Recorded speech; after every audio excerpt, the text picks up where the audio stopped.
주일오후 예배 오신 여러분을 예수님으로 환영합니다. 저희 마지막 주 그 오후 예배는 약간 좀 열린 예배 형식으로 예배 찬양도 조금 좀 여러분들 듣기에는 좀 잘 익숙하지 않고 하지만 젊은 청년들이 좀 같이 함께 하고 이 자리가 또 다음 세대 아이들로 채워지기를 소망해서 그렇게 합니다.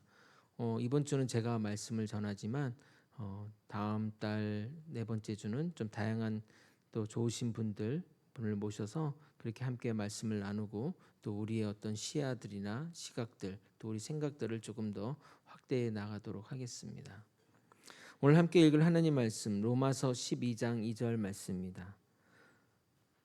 신약성경 256면 로마서 12장 2절 말씀입니다.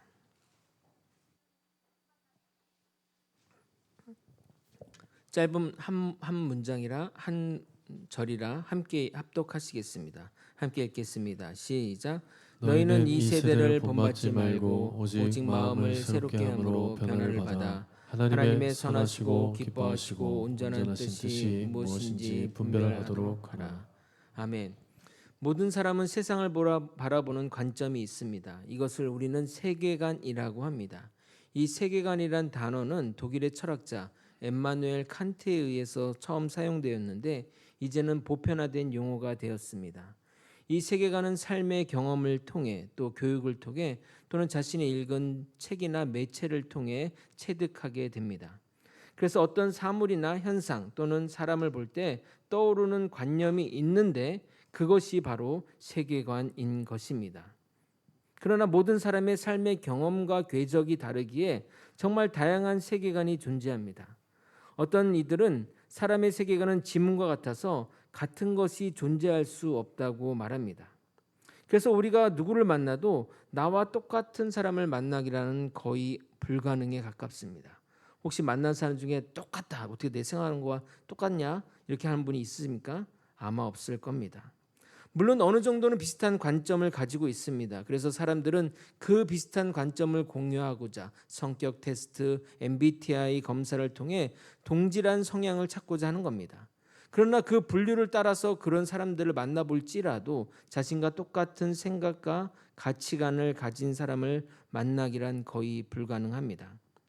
어떤 이들은 이 세계관을 선글라스에 비유하기도 합니다. 선글라스 아래 색깔에 따라 투과되는 빛의 색깔이 다른 것처럼 다른 세계관을 가진 사람들은 같은 상황에 대해서도 다른 정보로 받아들이고 다르게 해석합니다. 그리고 해석에 따라 생각하고 결정하고 행동합니다. 선택이 달라지면 행동이 달라지고 그것이 모여서 습관이 되기에 인격도 달라지기 마련입니다. 마침내 그것으로 인해 삶의 열매도 바뀌게 되는 겁니다. 이처럼 한 인생의 결론이 이 세계관에서 비롯되니 그 중요성을 인식하지 못한 채 고민 없이 여러분이 살아간다면 우리는 원치 않든 원하지 않든 실패하는 인생을 살 수밖에 없습니다. 그러므로 기독교는 자신의 세계관을 면밀하게 살펴보아야 합니다. 우리는 그리스도인으로서 바른 세계관을, 기독교 세계관을 어떻게 형성해 나가야 하는지 기본적인 이야기를 오늘 다루도록 하겠습니다. 이 말씀도 이론 중심의 말씀이 아니라 실천 중심의, 적용 중심의 말씀으로 전하고자 하오니 여러분들이 잘 따라해서 변화된 삶으로 나아갔으면 좋겠습니다. 기독교 세계관에 관한 말씀이 끝나고 나면 왜 기독교가 동성애와 차별금지법을 반대하고 종교다원주의와 여러 가지 정책들에 대해 반대하는 이유들을 깨닫게 될 것입니다. 주님이 주신 시선대로 세상을 바라보는 우리가 되길 예수님의 이름으로 소망합니다. 오전 설교에서 말씀드렸듯이 세계는 프레임 전쟁 중에 있습니다. 과거 이 프레임은 정치권에서만 사용되던 방법인데 이제는 삶의 모든 영역으로 확대되어 가고 있습니다. 그래서 우리는 이 프레임이 세계관이 되어버린 세상에 살고 있습니다. 이 프레임 전략은 어떤 특정한 부분만 강조하여 확대 해석하는 것인데 정치권과 또 사이비 이단들이 이 프레임 전략을 통해서 많은 이들을 미혹해 왔습니다. 어떻게 그것이 가능하느냐? 프레임 안에서는 설명 못할 문제가 하나도 없기 때문입니다. 물론 이 프레임 밖으로 나아가면 말도 안 되는 것이 너무 많지만 이런 전략을 쓰는 사람들은 사람들을 겁박해서 그 프레임 밖으로 나가지 못하게 합니다. 예를 들어 사이비 종말론자들은 이 프레임에 벗어나게 되면 구원에 이르지 못한다고 겁박하기에 신자들은 그 프레임 밖으로 보려고도 들으려고도 하지 않는 것입니다. 이번 탄핵 사건을 계기로 이런 프레임의 문제가 여실히 드러났는데 프레임 밖의 이야기는 다 거짓이고 음모로 규정하여 버리니 더 이상의 합리적인 대화가 되지 않았던 것입니다. 결국 이런 일들로 인해 사회는 양극화되고 분열이 더욱 가속화되는 겁니다. 이런 세상에서 우리 기독교인은 어떻게 해야 할까요? 우리 또한 반기독교적인 세계관에 대항하여 바른 기독교적 세계관을 세워야 할 것이고 프레임에 갇힌 사고에서 벗어나 세상을 넓고 폭넓게 그리고 역사적인 관점에서 바라보아야 할 것입니다. 한국 사회가 너무 빠르게 변해가는 지금 우리는 극명하게 충돌하는 세계관을 목격하고 있습니다. 10년 전만 해도 상상하지 못할 퀴어 축제니 동성애의 커밍아웃, 포괄적 차별금지법의 입법 시도, 낙태죄의 위헌 판결, 생활동반자법의 입법 시도, 동성결혼 합법화 시도 등 네오마르크시즘의 기반으로 한 세계관이 기독교 세계관의 근간이 되는 생명, 성, 결혼, 가정의 윤리를 통째로 뒤엎으려고 시도하고 있습니다. 우리가 넋을 놓고 있는 사이에 우리의 밥상이 이렇게 변해버린 겁니다. 마치 김치와 된장찌개를 몰아내고 빵과 시리얼이 주식이 된 것처럼 말입니다. 그래서 어느 학자는 그동안 반기독교적 세계관이 순중인 채 진지전을 펼쳐오던 그들이 이제는 세력을 형성하여 법과 제도를 갈아엎기에 전면전을 수행하고 있다고 평가합니다. 그뿐만 아니라 세계화의 물결을 타고 국내에 유입된 많은 무슬림이 그들의 세계관을 한국에 전파하고자 끊임없이 시도하고 있습니다.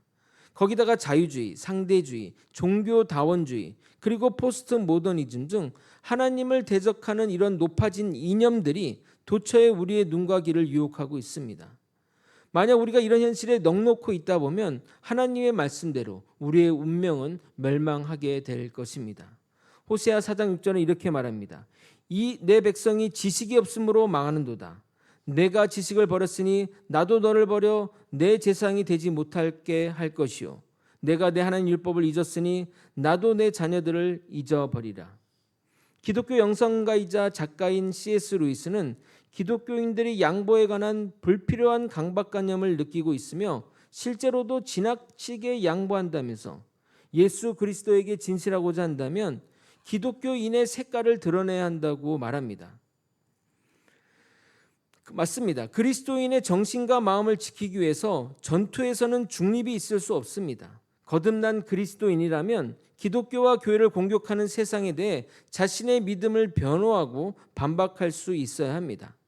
또한 십자가 사랑 안에서 그들을 품고 진리의 길을 인도하기 위해서는 하나님을 아는 지식과 세상을 아는 지식이 꼭 필요합니다.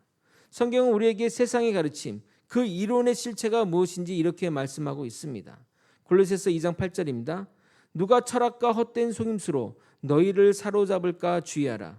이것은 사람의 전통과 세상의 초등학문을 따르며 그리스도를 따름이 아니니라. 그러니까 세상에 있는 모든 철학과 이런 것들은 그리스도에서 나온 것이 아니라 세상 초등학문에서 나왔다는 겁니다. 그럼 우리는 대적들의 공격에 어떻게 대항할까요? 우리의 무기는 무엇일까요? 고린도서 10장 4절에서 5절은 이렇게 말합니다. 우리의 싸우는 무기는 육신에 속한 것이 아니요 오직 어떠한 견고한 진도 무너뜨리는 하나님의 능력이라. 모든 이론을 무너뜨리며 하나님 아는 것을 대적하여 높아진 것을 다 무너뜨리고 모든 생각을 사로잡아 그리스도에게 복종하게 하니. 우리의 무기는 하나님을 아는 것입니다. 하나님을 정확히 알게 될 때 우리의 대적들의 높아진 것을 무너뜨리며 대적들을 주님께 복종시킬 수 있는 것입니다. 아멘. 기독교 세계관은 우리의 기독교 신앙을 지키고 변화하는데 매우 필요합니다. 그래서 기독교 세계관은 우리 신앙을 지키는 최고의 수비수라고 말할 수 있습니다. 그러나 어떤 이들은 기독교 신앙을 변호하는 것보다 공격적으로 전도에 나서는 것이 더 중요하지 않냐 주장하는 분이 있습니다. 하지만 복음을 전하다 보면 부딪히게 되는 반기독교 정서에 전도자들의 마음이 꺾일 뿐 아니라 사기마저 저하되는 경우를 많이 보게 됩니다. 다른 어느 나라보다 우리나라는 반기독교 세력에 의해 기독교가 폄하되고 더 나아가 조롱의 대상이 되었습니다.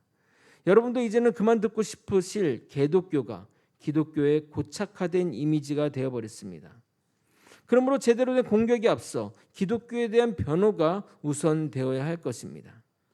오늘날 기독교 신앙은 세상의 다른 세계관으로부터 여러 방식으로 여러 면에서 공격받고 있습니다. 진화론으로 대표하는 방법론적 자연주의 과학에 의해, 초자연을 부정하는 무신론적 철학에 의해, 영적인 것을 부정하는 무신론적 심리학에 의해, 절대적 도덕률을 부정하는 상대주의에 의해, 하나님이 제정하신 결혼과 가정이라는 기본적인 사회제도를 부정하는 평등적 사회학에 의해, 절대적 정의를 부정하는 법, 정치, 경제학 등 전 분야에서 우리는 공격받고 있습니다. 자기가 잘 알고 있는 분야에서 기독교에 대한 공격이 있으면 나름 공격하려고 방어하려고 노력하지만, 스스로 무지하다고 느끼는 분야에 우리 신앙이 공격을 받으면 우리는 자연스럽게 뒷걸음치게 되고 방어 의지를 상실하게 됩니다. 그럼 우리는 우리의 신앙을 어떻게 지킬 수 있을까요? 오늘은 기독교 세계관으로 우리의 신앙을 지키는 방법에 대해 느헤미야의 예를 들어 설명드리도록 하겠습니다. 기독교 신앙과 세계관의 관계는 수룹바벨과 느헤미야의 재건된 성전과 성벽의 관계와 유사합니다. 성전은 하나님의 임재가 가득한 곳입니다. 포로에서 귀환한 수룹바벨에 의해 우여곡절 끝에 완성된 성전은 솔로몬의 성전과 비교할 수 없을 정도로 형편없었지만 그래도 이스라엘 백성들의 믿음을 재건하기는 충분했습니다. 그러나 성전이 재건되고 반세기가 지났음에도 예루살렘의 무너진 성벽과 불탄 성문으로 인해 성 안의 백성들과 성전은 외적으로부터 보호할 수 없는 그런 상태가 오랫동안 유지되었던 것입니다. 이처럼 성벽으로 방어하지 못하는 성전과 같은 신앙은 외부 공격에 취약해 무너지기 마련입니다. 그러니까 우리가 기독교 세계관을 확실히 세운다는 것은 이 성전을 지키는 성벽을 세우는 것과 마찬가지인 것입니다. 그때 느헤미야는 유대에서 온 동생 하냐니부터 안타까운 소식을 듣게 됩니다. 느헤미야 1장 3절입니다. 그들이 내게 이르되 사로잡힘을 면하고 남아있는 자들이 그 지방 거기에서 큰 환난을 당하고 능욕을 받으며 예루살렘 성은 허물어지고 성문들은 불탔다 하는지라. 느헤미야가 수산성에 온 동생으로부터 전해들은 예루살렘의 소식은 처참한 모습 그대로 있습니다. 1차 교환한 유대인들은 초라하지만 성전을 재건하고 에스라의 인도로 말씀을 들으며 예배를 시작하였으나 무너진 성벽과 불타버린 성문으로 인해 그들의 성전을 지킬 수 없는 상태였던 것입니다. 그래서 느헤미야는 왕의 허락을 받고 성전을 재건하기 위해 예루살렘으로 가게 됩니다. 아마도 그 상황은 지금 우리 세계관이 처한 현실과 다르지 않다고 생각합니다. 그래서 우리는 느헤미야가 했던 것과 마찬가지로 우리의 무너진 것들을 바로 세워야 할 것입니다. 본격적으로 살펴보겠습니다. 느헤미야가 한 첫 번째 일은 현실을 신속 정확하게 파악하는 일이었습니다. 마찬가지로 우리가 가장 먼저 해야 할 일은 내 신앙을 스스로 변화하지 못할 만큼 취약한 부분이 어디인지를 정확하게 파악하는 겁니다. 여러분이 전도할 때 또는 복음을 전할 때 어느 부분에서 막히는지 여러분 스스로가 분명히 깨달아야 합니다. 무엇을 전해야 할지 모른다거나 스스로 반격할 때 마땅히 대응할 말이 없거나 또는 말할 용기가 없거나 등등, 그것을 알아야 여러분의 문제 해결에 실마리가 생기는 겁니다. 여러분이 전도를 하고자 하는 의지가 없거나 전도하려고 했는데 무슨 말을 해야 될지 또는 거기서 무슨 얘기를 하면은 거기에 대응하지 못하는 그 여러분의 상태를 파악해야 됩니다. 그런데 혹시 여기 계신 분 중에 그런 걸 왜 하나요? 생각하는 분은 없으시죠? 그런 분은 없으리라 생각됩니다. 예수님이 우리에게 명령하신 유언의 말씀을 절대 잊지 마시길 부탁드립니다. 사도행전 1장 8절입니다. 오직 성령이 너희에게 임하시면 너희가 권능을 받고 예루살렘과 온 유대와 사마리아와 땅끝까지 이르러 내 증인이 되리라 하시니라. 그러니까 나의 문제점을 먼저 파악해야 되는 겁니다. 느헤미야가 한 두 번째 일은 완전하지 않지만 성벽 재건을 신속하게 마치는 겁니다. 여러분이 취약점을 발견하게 되면 즉시 보완하거나 복구하는 것이 중요합니다. 그것이 완벽하지 않다 할지라도 무엇이라도 답을 준비해 놓는 것이 정말 중요합니다. 그렇게 시작하게 되면 점점 그 말이 보완이 되어 완성의 길로 나아갈 수 있습니다. 그러나 하나도 아무것도 해놓지 않는다면 계속 폐허 상태로 그 상태가 남아있게 되는 겁니다. 예를 들어 어떤 사람이 여러분에게 왜 기독교는 사람들에게 돈을 걷어? 라고 물어봤을 때 여러분이 그것에 대해 답을 못했다면 이후에 근사한 답이 되겠지만 아직은 간단하게라도 그 답을 준비하는 것이 필요합니다. 저라면 이제 이렇게 얘기하겠죠. 사랑의 하나님은 우리에게 주신 재화를 나만을 위해 쓰라고 하지 않으시고 남을 위해 쓰라고 하셨기 때문이야. 그래서 내가 가진 재화 일부를 어렵고 힘든 일에 쓰고자 돈을 자발적으로 내는 거지. 이런 답을 하나씩 만들어 놓으라는 겁니다. 그럴 때 여러분이 그 어떤 기독교를 공격하는 세력들, 또 여러분이 전도하는 그 상황 가운데 무언가 발전과 점점 더 그게 완성으로 나아가게 된다는 겁니다. 느헤미야가 세 번째는 철저한 분업이었습니다. 당시 이스라엘 백성들은 외적으로부터 성을 지키는 일과 동시에 성벽을 재건하는 일을 동시에 해야 했습니다. 성벽이 완성된 후에는 각자 자기 집에서 가까운 곳을 맡아 지켰습니다.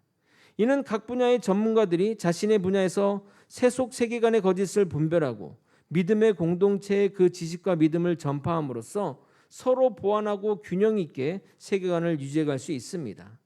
이 일은 저희 목회자들이 교육을 통해서 여러분에게 전달해 드리도록 하겠습니다. 여러분은 여러분 차원에서 여러분 집 앞을 지키십시오. 그러므로 이러한 예배 말씀과 더불어 다양한 전문가분들을 초청해 말씀을 전해드리고자 하겠습니다. 그런 자리가 마련될 때 절대 빠지지 마시고 참석하여 잘 들어주시기 부탁드립니다. 이런 과정을 통해 우리의 성벽이 완성되면 물론 비록 크고 튼튼하지 않을지라도 외부 세력의 유입을 분별할 수 있고 내부에 오염된 것을 스스로 정결하게 할 수 있는 것입니다. 여러분, 우리가 이런 어떤 그 기독교적인 가치관과 세계관을 정립하지 않으니까 이단들이 들어와서 휘저어도 아무런 대꾸도 못하고 이게 맞는 건지 좋은 건지 저들이 하는 얘기가 진짜인지 아닌지 구분하지 못하는 상태에 있게 되는 겁니다. 여러분, 이거는 정말 간단한 문제가 아닙니다. 여러분의 신앙을 지키고 믿음을 지키는 정말 어떤 최후의 수비 수단이라는 것을 명심해 주시기 바랍니다. 마치 우리가 올라갈 성벽이 여우가 올라가도 다 무너질 성벽이라 비아냥거릴지라도 어쨌든 성벽이 완성되고 성문이 닫으면 누구도 함부로 들어올 수는 없습니다. 기독교 영성가이자 작가인 오스 기니스는 죄란 나 자신의 권리와 관점을 주장하는 일이며 하나님의 진리를 고의로 거부하는 일이라고 규정했습니다. 선악과를 먹은 아담이 하나님을 탓했던 것처럼 타락한 인간은 인간의 모든 문제를 하나님의 탓으로 돌리려 합니다. 이것은 원죄적 죄인의 마음입니다. 심지어 하나님을 믿지 않는 무신자들도 하나님을 피고석에 세우고 모든 것을 하나님의 탓으로 돌리곤 합니다. 우리는 무죄하신데도 억울하게 무고를 당하신 하나님을 위해 합리적으로 변호해야 되고 최후의 날까지 그 일을 멈춰서는 안 됩니다. 우리가 변호하는 분은 우리가 사랑하는 하나님이며 사랑하기 때문에 그분을 위해 힘써 변호하는 겁니다. 물론 우리의 변호가 항상 성공할 수는 없습니다. 때로는 상대방을 완전히 설득하고서도 그들의 마음을 잃을 수도 있습니다. 또한 하나님을 잘 변호하고 싶었는데 잘 안 되는 경우가 대부분일 것입니다. 그러나 중요한 것은 실패할지라도 포기하지 않고 계속하는 마음인 것입니다. 하나님의 진리는 우리의 변증 성공 여부에 달려있지 않습니다. 진리는 아무도 믿지 않아도 진리입니다. 우리의 변증은 새로운 논리를 만들어내는 것이 아니라 이미 알고 있는 복음의 진리를 피고석에 계신 그분 앞에서 부끄럽지 않고 명확하게 진술하는 것입니다. 로마서 1장 16절은 이렇게 말합니다. 함께 읽도록 하겠습니다. 함께 읽겠습니다. 시작.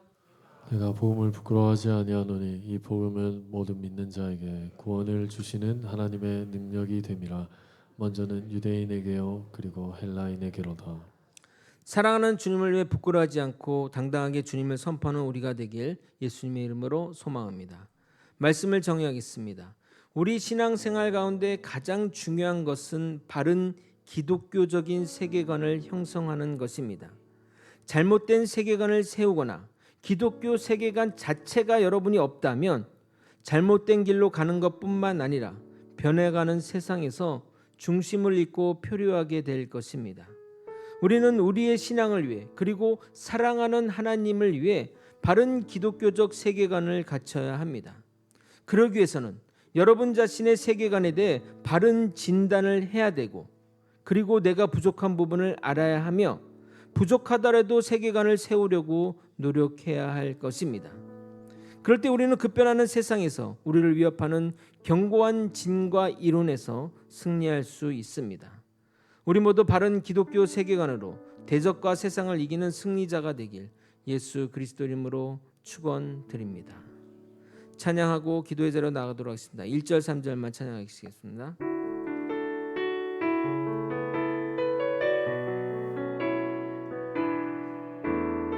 세상의 유혹 시험이 내게 몰려올 때에 나의 힘으론 그것들 모두 이길 수 없네. 거대한 폭풍 가운데 위축된 나의 영혼 어찌할 바를 몰라 헤매이고 있을 때 주를 찬양 손을 들고 찬양 주를 찬양 손을 들고 찬양 전쟁은 나에게 속한 것 아니니 주를 찬양 손을 들고 찬양 전쟁은 하나님께 속한 것 주위를 둘러보면 아무도 없는 듯 믿음의 눈을 들면 보이는 분 계시네. 지금도 내 안에서 역사하고 계시는 사망과 어둠의 권세 물리치신 예수님 주를 찬양 손을 들고 찬양 전쟁은 나에게 속한 것 아니니 주를 찬양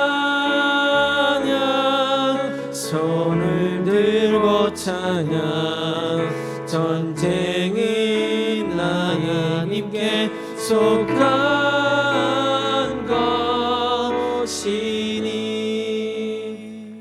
여러분, 우리의 문제점을 파악하기 위해서는 반드시 실전에 돌입해야만 알 수 있습니다. 하루에 한 명씩 복음을 전하도록 한번 해봅시다. 먼저 불신가족 또는 친지를 향해 시작하고 주변 친구들 그리고 불특정 다수를 향해 나아가도록 하겠습니다. 우리의 이 여정은 주님이 기뻐하실 여정이 될 것이며 주님과 동행하는 여정이 될 것입니다. 그리고 그 과정을 통해 자신의 부족한 부분을 깨닫고 말씀으로 또는 성경 공부로 나아오셨으면 좋겠습니다.